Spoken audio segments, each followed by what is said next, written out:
जय गुरुदेव, जय माता महाकाली। दोस्तों, हम भगत जी आप सभी लोगों का आदरपूर्वक स्वागत करते हैं।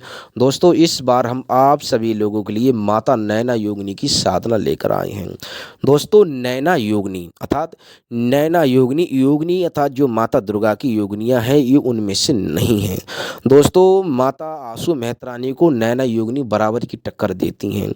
ये किसी भी विद्या को बड़ी ही आसानी से काट सकती हैं। ये अपने समय की साधका थीं। इन्होंने अपने जीवन में एक से अव्वल साधनाएँ प्राप्त की, शक्तियाँ प्राप्त की, बड़े से बड़े अच्छे कार्य किए और इन्होंने वो कोटि प्राप्त की, वो उच्च स्थान प्राप्त किया जिसे हम योगिनी कहते हैं। दोस्तों, अपनी गुरु की प्रतिष्ठा को बनाए रखना, अपनी मेहनत से, अपनी लगन से अपने मुकाम को हासिल करना, ये कोई छोटी-मोटी बात नहीं होती है। दोस्तों, इन्होंने अपने जीवन में अनेक प्रकार की साधनाएँ, सिद्धियाँ प्राप्त की और दोस्तों, यदि कोई साबर मंत्र होता है जो कार्य नहीं करता है, उसमें नैना योगिनी की आन लगा दी जाए तो वो प्रचंड रूप से कार्य करने लगता है। जिसमें आप लोग कई बार आप लोगों ने देखा होगा, सुना होगा, मतलब माता आसू मेहतरानी की साधना मतलब कि आन लगाई जाती है साबर मंत्रों में। उसी प्रकार से माता नैना योगिनी की आन लगाई जाती है। दोस्तों, आन लगाने से वो मंत्र शीघ्र ही मतलब अपना कार्य करने लगता है और ऊर्जावान होकर प्रचंड रूप से चलने लगता है।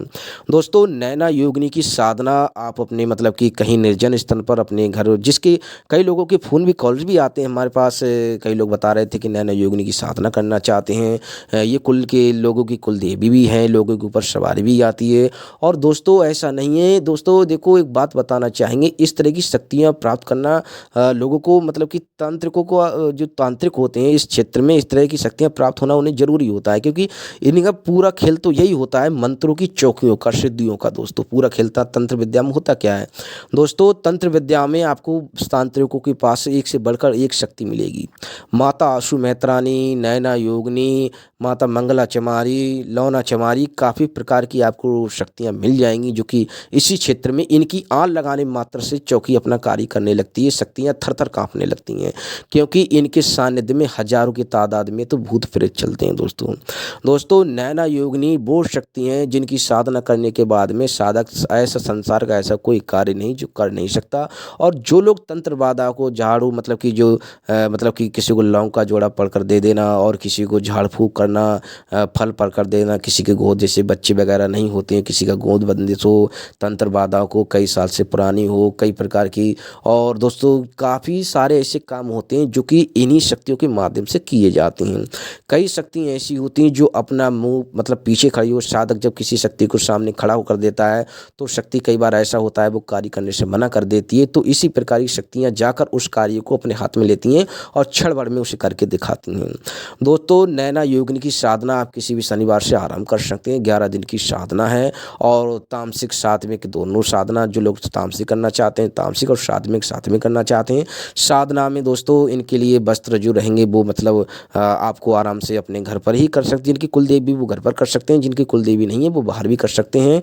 और दोस्तों, कुछ शब्द कहना चाहेंगे, गहराई से आप लोग समझना कि आप किताबी या फिर यूट्यूब में किसी के द्वारा आप आजमाने को इस तरह की चौकी को प्रयोग करने को ना बैठ जाना, क्योंकि चौकी साधनाएं होती हैं किसी भी प्रकार की मतलब रूप ले सकती हैं या साधक को किसी भी प्रकार की क्षति पहुंचा सकती हैं। इस बात का आप ध्यान रखना। और दोस्तों, हमें विश्वास है कि आप चैनल पे नए हैं तो चैनल को आपने सब्सक्राइब कर लिया होगा, वीडियो को लाइक कर दिया होगा। और दोस्तों, इसी प्रकार का ज्ञान मतलब कि चौकियाँ, साधनाएँ, टोटका मतलब कि टोटके, इसी प्रकार से कई प्रकार की क्रिया हमारे द्वारा बताई जाती हैं। तो आप अपने चैनल को सब्सक्राइब आप लोग कर लेना, वीडियो को लाइक कर देना और समय समय पर हम बताते रहते हैं। माता आशु मेहतरानी के लिए दोस्तों मतलब साधना हमने कल बता दी थी और नैना योगिनी की हम आज बता रहे हैं। कई प्रकार की साधना हमारे द्वारा बताई जा चुकी हैं और भी लोग हमें फ़ोन करते हैं, मैसेज करते हैं कि भगत जी हम साधना करना चाहते हैं, सिद्धि प्राप्त करना चाहते हैं। तो इस बात का आप लोग ध्यान रखना कि किताबी ज्ञान चाहे हमारे द्वारा कोई भी चौकी बताई गई हो, आप अपनी समझ कर लेकर बैठकर उसे करने न बैठ जाना। दोस्तों, इस बात का ध्यान रखना, क्योंकि कई बार लोगों के साथ ऐसे हुआ है वो करते कुछ और हो कुछ और जाता है। दोस्तों, क्योंकि साधना सिद्धि कोई मजाक का खेल नहीं होता है, ये आप लोग समझ सकते हैं। हैं। वो कहते हैं कि समझदार को इशारा काफ़ी होता है। माता नैना योगिनी की साधना किसी भी चुड़ैल की, किसी भी जिन्नात की, किसी भी परी की साधना क्यों ना हो दोस्तों, आप बिना गुरु के ना करें।